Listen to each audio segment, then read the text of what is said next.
إن الحمد لله نحمده ونستعينه ونستغفره ونستهديه ونستنصره ونعوذ بالله من شرور أنفسنا ومن سيئات أعمالنا من يهده الله فلا مضل له ومن يضلله فلا هادي له وأشهد أن لا إله إلا الله وحده لا شريك له وأشهد أن محمدا عبده ورسوله أما بعد فإن أحسن الحديث كتاب الله وخير الهدي هدي محمد وشر الأمور محدثاتها وكل محدثة بدعة وكل بدعة ضلالة وكل ضلالة في النار اللهم صل على محمد وعلى آل محمد كما صليت على إبراهيم وعلى آل إبراهيم إنك حميد مجيد اللهم بارك على محمد وعلى آل محمد كما باركت على إبراهيم وعلى آل إبراهيم إنك حميد مجيد أعوذ بالله من الشيطان الرجيم بسم الله الرحمن الرحيم يا أيها الذين آمنوا اذكروا الله ذكرا كثيرا وسبحوه بكرة وأصيلا یا ایھا الذین آمنوا اذکروا اللہ ذکرا کثیرا، اے ایمان والو اللہ کو بہت ہی زیادہ یاد کرو، وسبحوہ بکرۃ واصیلا، اور اس کی تسبیح صبح و شام بیان کرو۔ گزشتہ جمعے یہ بات تھی کہ عرب کا ایک سردار ضماد نامی جب مکے میں آیا تو رسول رحمت صلی اللہ علیہ وسلم نے اسے یہ خطبہ مسنونہ سنایا، اور وہ خطبہ مسنونہ سنتے ہی مسلمانوں میں اور آپ صلی اللہ علیہ وسلم نے اسے اور اس کی قوم کو امان دے دی کہ تمہیں بھی امان ہے اور تمہاری قوم کو بھی امان ہے۔ تو اب پچھلے جمعے میں تھوڑا سا ترجمہ اس کا کیا تھا کہ اس مسنونہ خطبہ کے اندر کیا اس کا مفہوم ہے، کیا اس کے مطالب ہیں کہ جس نے ایک کافر کے دل پہ اتنا اثر کیا کہ وہ سنتے ہی مسلمان ہو۔ تو پہلی بات تو یہ تھی کہ اس خطبے کا پہلا جملہ جو ہے وہ یہ ہے کہ نحمدہ، ہم اس کی تعریف بیان، ان الحمد للہ، تعریفیں سب اللہ کے لیے، اور اس کے بعد ہے ونستعینہ، ہم مدد بھی اسی سے مانگتے ہیں۔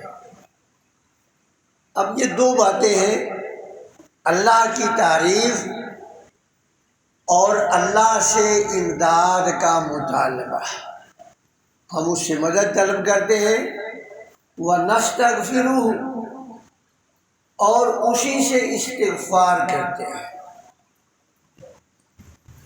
اور یہی جو تین چیزیں ہیں نا ابتدائی، یہ سورہ فاتحہ میں بھی ہے۔ سورہ فاتحہ جو نماز کا جز ہے نا، اس کے اندر بھی یہ تین چیزیں ہیں، گویا یہ جو خطبے کے اندر جو ہم جس بات کا زبانی اقرار کرتے ہیں نا، سورہ فاتحہ کے اندر اس کا عملی مظاہرہ کرتے ہیں۔ الحمدللہ رب العالمین الرحمن الرحیم مالک یوم الدین، یہ اللہ کی تعریف ہے، اللہ کی بڑائی ہے، اللہ کی کبریائی ہے، اللہ کی بزرگی ہے، ان تینوں جملوں میں۔ اس کے بعد کیا ہے؟ ایاک نعبد و ایاک نستعین، کہ بندگی صرف اللہ ہی کی ہے اور استعانت بھی اللہ ہی سے ہے۔ جب بندہ اللہ کی بڑائی بیان کرتا ہے، اس کی تسبیح بیان کرتا ہے، اس کی تعریف بیان کرتا ہے، پھر اس کے بعد اللہ سے کچھ مانگتا ہے، بس شرط یہ ہے کہ اس بندے کی رگوں میں دوڑنے والا خون جو ہے وہ کسب حرام کا نہ ہو، اس نے لباس کسب حرام کا زیب تن نہ کیا ہو، تو اس کی یہ دعا رائے گاہ نہیں۔ حضرت عبداللہ بن عباس رضی اللہ تعالیٰ عنہ فرماتے ہیں کہ میں ایک دفعہ نبی کریم صلی اللہ علیہ وسلم کی سواری میں آپ صلی اللہ علیہ وسلم کے پیچھے سوار تھا، تو آپ نے مجھے مخاطب کر کے فرمایا کہ اے برخوردار، وَإِذَا اسْتَعَنْتَ فَاسْتَعِنْ بِاللَّهِ، کہ برخوردار، جب بھی تجھے ضرورت پڑے کچھ مانگنے کی، تو تیرا یہ جو ہاتھ ہے نا، یہ بندوں کے سامنے نہ بڑھے۔ وَإِذَا اسْتَعَنْتَ فَاسْتَعِنْ بِاللَّهِ، جب تمہیں کوئی ضرورت پڑے پھر تیرا ہاتھ انسانوں کی طرف نہ بڑھے، تیری نگاہ انسانوں کی طرف للچائی نظر سے نہ دیکھے۔ فَاسْتَعِنْ بِاللَّهِ تُجَاهَكَ، اللہ سے مانگ اور تو اللہ کو اپنے سامنے پائے۔ اور یہ عبداللہ بن عباس جو تھے نا، جس وقت نبی اکرم صلی اللہ علیہ وسلم کا انتقال ہوا، اس وقت ان کی عمر 14 برس تھی۔ اب یہ اس سے پہلے کا واقعہ ہے۔ اس سے ہمارے لیے بھی سبق ہے کہ ہم اپنے چھوٹے بچوں کو اس طرح کی نصیحتیں کرتے رہیں، چھوٹے بچوں کے دلوں میں یہ بات ڈالیں، اس لیے کہ بلوغت سے پہلے پہلے جو عمر ہے نا، اس کی مثال ہے خالی برتن کی، کورے کپڑے کی مثال ہے، کہ کورا کپڑا جو ہے نا، آپ کا جو دل چاہے اسے رنگ دے دے۔ تو یہ جو بلوغت سے پہلے والا بچے کا دماغ ہے نا، وہ بالکل خالی برتن کی طرح کا ہے، کورے کپڑے کی طرح کا ہے۔ آپ اسے جو رنگ دیں گے وہ اسی رنگ میں رنگا جائے گا۔ ایاک نعبد و ایاک نستعین، کہ اللہ ہم تجھ سے ہی مدد طلب کرتے ہیں، لیکن بات یہ ہے کہ ہماری دعائیں کیوں قبول نہیں ہوتی؟ ہماری دعائیں جو ہے نا اس لیے قبول نہیں ہوتی، ایک تو ہماری دعائیں رسمی ہیں، ہم رسمی دعائیں کرتے ہیں، بس رٹی رٹائی دعائیں ہیں، وہ ہم شروع کر دیتے ہیں، دل ہمارا غافل ہوتا ہے، زبان ہماری چل رہی ہوتی ہے، زبان اور دل کا آپس میں ربط نہیں ہوتا، اس لیے دعائیں بیکار جاتی ہیں۔ اور آپ یہ نہیں کہہ سکتے کہ بھئی دیکھیں انبیاء بھی تو اتنی دیر تک مانگتے رہے، انبیاء کی آزمائش تھی، اللہ رب العزت ان کی زندگی میں نکھار پیدا کر رہا تھا، ان کے درجات بلند کر رہا تھا۔ ان کی آزمائش تھی، اور ہم تو کمزور ایمان والے ہیں، اللہ رب العزت ہمیں نہیں آزمائش میں ڈالتا الا ماشاء اللہ۔ تو فرمایا ان الحمد للہ نحمدہ ونستعینہ ونستغفرہ ونعوذ باللہ من شرور انفسنا، ہم اللہ کی پناہ چاہتے ہیں خود اپنی شر سے۔ سب سے خطرناک شر جو ہے نا انسان کی اپنی ہے، یہ شر بڑی بری ہے۔ انسان کا نفس امارہ جو ہے یہ انسان کو لمحہ بلمحہ گمراہ کرتا ہے۔ وما ابرئ نفسی ان النفس لامارۃ بالسوء۔ حضرت یوسف علیہ السلام نے فرمایا کہ میں اپنی بڑائی بیان نہیں کرتا، نفس امارہ جو ہے نا یہ انسان کو برائی کی طرف لے کر جاتا ہے۔ وَنَعُوذُ بِاللَّهِ مِن شُرُورِ أَنفُسِنَا وَمِن سَيِّئَاتِ أَعْمَالِنَا، میں اللہ کی پناہ چاہتا ہوں اپنے برے اعمال سے۔ اور پھر فرمایا مَن يَهْدِهِ اللَّهُ فَلَا مُضِلَّ لَهُ، کہ جسے اللہ ہدایت دے دے اس کو کوئی گمراہ کرنے والا نہیں۔ وَمَن يُضْلِلْ فَلَا هَادِيَ لَهُ، اور جس کو اللہ ہدایت نہ دینا چاہے اسے کوئی ہدایت دے نہیں سکتا۔ مَن يَهْدِ اللَّهُ فَهُوَ الْمُهْتَدِ، جس کو اللہ ہدایت دے وہی ہدایت یافتہ ہے۔ وَمَن يُضْلِلْ فَلَن تَجِدَ لَهُ وَلِيًّا مُرْشِدًا، جس کو اللہ گمراہ کر دے اس کے لیے آپ نہیں دیکھیں گے کہ کوئی ایسا دلی دوست اس کا آ جائے جو اس کی رہنمائی کر دے، پھر دلی دوست بھی اس کی رہنمائی نہیں کر سکتا جس کو اللہ ہدایت نہ دینا چاہے۔ سب سے بڑھ کر جو چیز ہے نا اللہ سے مانگنے کی وہ یہی ہے، اہدنا الصراط المستقیم۔ یہ من یہد اللہ فہو المہتد، یہ بھی سورۃ فاتحہ کے اندر ہی ہے۔ یعنی میں نے عرض کیا کہ جو اس خطبے کے اندر باتیں قولی ہیں جس کا ہم کہتے ہیں کہ ایسا کر، وہ ہم سورہ فاتحہ میں عملاً اس کا مظاہرہ کرتے ہیں۔ اہدنا الصراط المستقیم، کہ اللہ ہمیں سیدھے راستے پہ چلا۔ اور یہ بات یاد رکھ لیں کہ یہ ضروری نہیں کہ گمراہ وہی ہوتا ہے جس کے پاس ہدایت نہ ہو، ہدایت پہ چلنے والے بھی گمراہ ہو جاتے ہیں۔ شیطان نے پہلے دن سے یہ کہا تھا کہ لَأَقْعُدَنَّ لَهُمْ صِرَاطَكَ الْمُسْتَقِيمَ، کہ اللہ میں یہ تیرا راستہ ہے نا صراط مستقیم، میں اس کے اوپر بیٹھ جاؤں گا۔ اب اس کے اوپر بیٹھ کر اب ظاہر ہے کہ جب وہ صراط مستقیم پہ بیٹھے گا تو وہاں بیٹھ کر پھر وہ شراب تو نہیں پیے گا نا، اس نے پھر حلیہ بھی درویشوں والا بنایا ہوگا، مولویوں صوفیوں والا اس نے حلیہ بنایا ہوگا۔ ظاہر ہے کہ صراط مستقیم پہ جو بیٹھا ہے اس راستے پہ بیٹھا ہوگا، اور وہاں بیٹھ کر اس نے گمراہ کرنا کن کو؟ اللہ والوں کو، جو اس راستے پہ چل رہے ہیں نا ان کو گمراہ کرنا ہے۔ ثم لآتینہم من بین ایدیہم ومن خلفہم، تو کیا اس نے کہا؟ اس نے کہا میں نے چھوڑنا نہیں ہے، آگے سے حملہ آور ہوں گا، پیچھے سے حملہ آور ہوں گا، دائیں سے حملہ آور ہوں گا، بائیں سے حملہ آور ہوں گا۔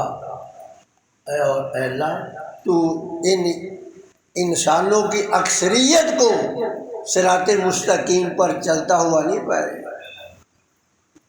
تو ہم ہر روز 5 نمازوں میں، 5 نمازوں کی فرضی رکعات میں 17 بار اللہ سے یہ درخواست کرتے ہیں کہ اہدنا الصراط المستقیم۔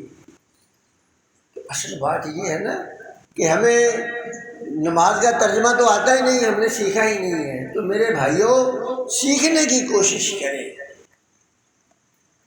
اگر ہم یہ آج سے بھی اگر ہم یہ تہیا کر لیں نا کہ بھئی ایک لفظ سیکھیں گے روز کا، ایک لفظ، یعنی کوئی دن خالی نہیں جائے گا جس دن ہم ایک لفظ نہیں سیکھیں گے۔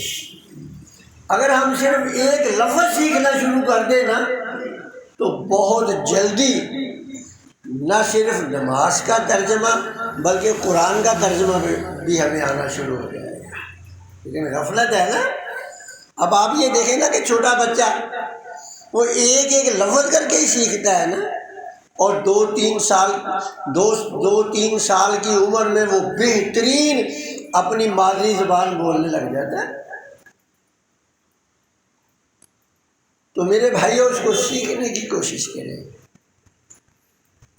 وَنَعُوذُ بِاللَّهِ مِنْ شُرُورِ أَنفُسِنَا وَمِنْ سَيِّئَاتِ أَعْمَالِنَا مَنْ يَهْدِهِ اللَّهُ فَلَا مُضِلَّ لَهُ وَمَنْ يُضْلِلْهُ فَلَا هَادِيَ لَهُ۔ پھر فرمایا وَأَشْهَدُ أَنْ لَا إِلَهَ إِلَّا اللَّهُ وَحْدَهُ لَا شَرِيكَ لَهُ۔ میں گواہی دیتا ہوں کہ اللہ کے علاوہ کوئی معبود نہیں، میں یہ گواہی دیتا ہوں۔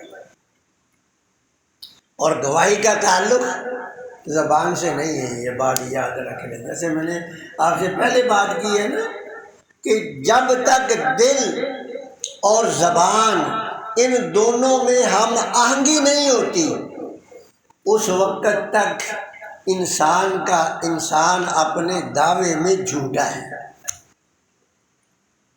جب تک دل میں اور زبان کے اندر ہم آہنگی یکسانیت نہیں نہ پیدا ہوتی اس وقت تک انسان اپنے دعوے میں جھوٹا ہے۔ اذا جاءك المنافقون قالوا نشهد انك لرسول الله والله يعلم انك لرسوله والله يشهد ان المنافقين لكاذبون۔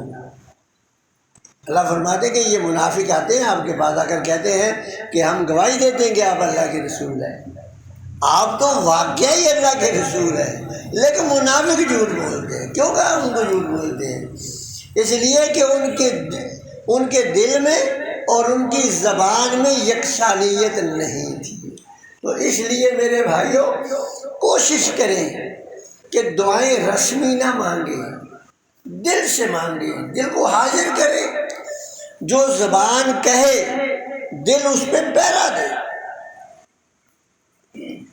پھر فرمایا وَأَشْهَدُ أَنَّ مُحَمَّدًا عَبْدُهُ وَرَسُولُهُ، اور میں گواہی دیتا ہوں کہ محمد صلی اللہ علیہ وسلم اس کے بندے اور اس کے رسول ہیں۔ اب یہاں تک خطبہ تھا جو نبی کریم صلی اللہ علیہ وسلم نے اسے سنایا، اور اس نے اسی وقت زبان حال سے کہا، اس نے کہا کہ میں نے شعراء کا کلام بھی سنا ہے، میں نے کاہنوں کا کلام بھی سنا ہے، میں نے جادوگروں کی باتیں بھی سنی ہیں، لیکن جو کلام محمد الرسول اللہ صلی اللہ علیہ وسلم کا ہے ایسا کلام نہ شعراء کر سکتے ہیں، نہ کاہن کر سکتے ہیں، نہ جادوگر کر سکتے ہیں۔ اس نے مکے والوں کے اقوال کی نفی کر دی کہ یہ جو مکے والے کہتے تھے نا بھی اس کی بات نہ سننا، کوئی جادوگر کہتا تھا، کوئی شاعر کہتا تھا، کوئی کاہن کہتا تھا، کوئی مجنون اور دیوانہ کہتا تھا، لیکن پیغمبر صلی اللہ علیہ وسلم نے ان کے ساری کڑوی کسیلی باتوں کو خندہ پیشانی سے قبول کی، درگزر کیا۔ اور جب اس نے کہا اللہ کے رسول ہاتھ بڑھائے، میں مسلمان ہونا چاہتا ہوں، مسلمان ہونا، اور آپ صلی اللہ علیہ وسلم نے اسے بھی امان دیا اور اس کی قوم کو بھی۔ تو ایک دفعہ نبی صلی اللہ علیہ وسلم ایک دفعہ ایک قافلہ یمن جا رہا تھا، لشکر ایک ہے یمن جا رہا تھا۔ اللہ اکبر، آپ اندازہ لگائیں تو وہ لشکر جب یمن کی طرف جا رہا تو یہ جو بستی تھی نا ضماد رضی اللہ تعالی عنہ کی، وہ بستی راستے میں آتی تھی۔ تو وہ وہاں سے گزر رہا تھا لشکر، تو راستے میں پڑی ہوئی ایک مسواک راستے میں پڑی ہوئی تھی، ان کی بستی کے قریب نا ایک مسواک پڑی ہوئی تھی۔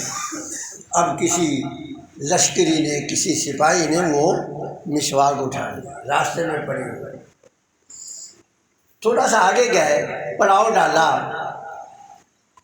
تو سپہ سالار جو تھا اس نے پوچھا کہ بھئی آپ کا گزر جو ہے نا فلاں قبیلے کے قریب سے ہوا ہے، کسی نے وہاں سے کوئی چیز تو نہیں اٹھائی؟ تو صحابی نے کہا کہ جی ہاں، میں نے ایک مسواک مجھے راستے میں ملی، وہ میں نے مسواک اٹھا لی تھی۔ اللہ اکبر۔ اس نے کہا یہ مسواک وہیں رکھ کر آؤ جہاں سے اٹھائی تھی۔ پیغمبر صلی اللہ علیہ وسلم نے ضماد کو اور اس کی قوم کو امان دے رکھی تھی۔ اب اندازہ لگا لیں کہ راستے میں پڑی ہوئی مسواک بھی جو ہے نا صحابہ کے دل میں رسول اللہ صلی اللہ علیہ وسلم کی بات کی قدر کتنی ہے۔ حالانکہ راستے میں پڑی ہوئی چیز ہے، مل گئی ہے، لیکن اس مسواک کو وہاں رکھوا دیا، اس کو کہا کہ وہیں رکھ کے رہو جا کے۔ اور دوسرا آپ اس سے اندازہ یہ بھی لگائیں کہ نبی اکرم صلی اللہ علیہ وسلم نے ضماد کی تعریف کتنی کی ہوگی، جس کی وجہ سے صحابہ میں یہ بات معروف ہو گئی تھی کہ نبی کریم صلی اللہ علیہ وسلم نے اسے اور اس کی قوم کو جو ہے نا ضمان دی ہوئی ہے، امن دیا ہوا ہے۔ اور یہی بات یہاں سے ایک بات یہ بھی واضح ہوئی کہ راستوں کے اندر نا پڑی ہوئی چیزیں یہ اٹھانے سے گریز کیا کرے۔ اگر کوئی چیز پڑی ہے نا تو اس کا بہتر حال یہ ہے کہ وہاں سے اٹھا کر کے آپ جو ہے وہ قریب ترین جو دکاندار ہے اس کو دے دیں، تاکہ وہ آدمی جس کی ہے بھولا ہوا وہ آئے اور اٹھا کر کے لے جائے۔ اور اگر آپ یہ سمجھتے ہیں کہ بھئی ہو سکتا ہے وہ نہ دے، تو پھر آپ نے اٹھا بھی لی ہے اور کسی کے سپرد بھی نہیں کی، تو پھر آپ پر بڑی بھاری ذمہ داری آئے گی۔ یہ کوئی چھوٹی سی نہیں ہے، معمولی سی ذمہ داری نہیں ہے۔ پھر آپ کو اس کا 1 سال بعد اعلان کرنا پڑے گا۔ اسی علاقے میں جائیں جہاں سے وہ ملی تھی کہ بھائی مجھے یہاں سے یہ چیز ملی ہے، جس کی ہے وہ لے لو۔ اب دیکھیں راستے میں پڑی ہوئی چیز بھی ایک مسلمان کی آپ اٹھا کر استعمال نہیں کر سکتے جب تک آپ جو ہے اس کا اعلان نہیں کرتے۔ پھر سال کے بعد آپ کو اجازت ہے کہ آپ اس کو استعمال کر لیں، لیکن وہ جو استعمال کرنی ہے نا وہ بھی مشروط اجازت ہے۔ وہ کیا ہے مشروط اجازت؟ کس طرح کہ اگر وہ اس کے بعد بھی آ جائے، اگر وہ اس کے سال کے بعد بھی آ جائے تو آپ کو اس کی قیمت دینا ہوگی، وہ چیز لوٹانا ہوگی۔ اور ایک حال اس کا رسول اللہ صلی اللہ علیہ وسلم نے اور بتایا، وہ آپ نے فرمایا کہ سال بھر اعلان کرو اور سال کے بعد اس کی طرف سے صدقہ کر دو۔ سال کے بعد ہے اس کی طرف سے صدقہ کر دو، اور اگر وہ سال کے بعد آ گیا تو پھر آپ اسے اس طرح کی چیز دو، اور وہ صدقہ جو آپ نے اس کی طرف سے کیا تھا نا، جب آپ نے اس کی چیز اسے واپس کر دی تو پھر وہ صدقہ آپ کی طرف سے ہو جائے گا۔ تو دیکھیے اسلام نے ہمیں کیسی تعلیم دی ہے، اور ہم ایک دوسرے کا مال جان بوجھ کر ہڑپ کر جاتے ہیں۔